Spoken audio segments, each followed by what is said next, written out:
L'hypercompétition caractérise des secteurs où la concurrence est acharnée et où toute situation de leadership peut être remise en cause. Cette notion a été popularisée en 1995 par Richard Aveni, professeur de stratégie à la Tuck School of Business dans l'État du New Hampshire.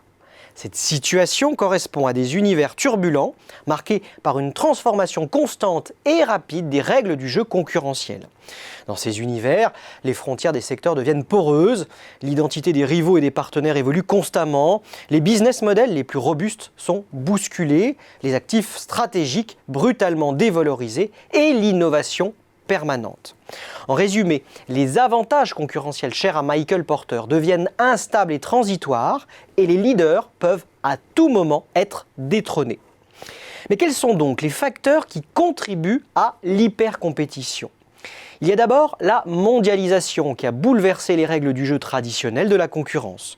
Une mondialisation qui a notamment facilité l'accès aux capitaux et modifié les chaînes de valeur, la structure des coûts de la production, la disponibilité géographique des compétences, la concurrence fiscale ou encore la géographie des marchés. Deuxième cause, l'accélération des innovations technologiques qui provoque une obsolescence rapide des offres. Or, c'est précisément ce raccourcissement du cycle de vie des produits qui remet en cause la pérennité de l'avantage concurrentiel. Il accroît en effet la menace de substituts et de nouveaux entrants et anéantit des années d'efforts pour abaisser les coûts de production. Ce foisonnement technologique autorise d'ailleurs aussi de nouvelles approches stratégiques comme les offres low cost ou les modèles de plateformes. Des plateformes qui s'immiscent dans des tas de domaines, hébergement, livraison, distribution, travail indépendant, qui soit ébranlent les leaders en place, soit disparaissent très vite, faute d'une audience ou d'effets de réseau suffisants. La troisième cause est à chercher du côté de la demande, en effet sous l'effet de l'évolution technologique, mais aussi des coûts de production et des prix, de l'influence des marques, des phénomènes de mode, le comportement des consommateurs se modifie.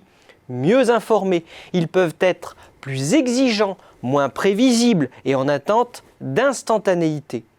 Dans le même temps, des phénomènes de comportement grégaire peuvent bousculer un marché. On pensera ici entre autres à l'influence croissante des réseaux sociaux. Ainsi, le numérique a contribué à recomposer les offres, mais ce sont bien les consommateurs qui redéfinissent les usages, ce qui contribue à cette hypercompétition.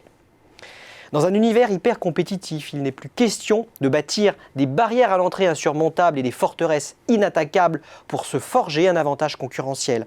Il s'agit plutôt de déstabiliser ses concurrents pour les réduire à un rôle d'imitateur et de suiveur, de les entraîner dans une course effrénée et de leur dicter de bout en bout le rythme de cette course, quitte à remettre en question sa propre stratégie. Les rentes de monopole ne sont que transitoires et pour être rentable, une entreprise doit toujours avoir un coup d'avance. Le marché du smartphone, avec la guerre permanente entre Apple, Samsung, Huawei, Sony et bien d'autres, illustre assez bien une situation d'hypercompétition où les leaders d'autrefois comme BlackBerry, Nokia, Ericsson ont été balayés et oubliés.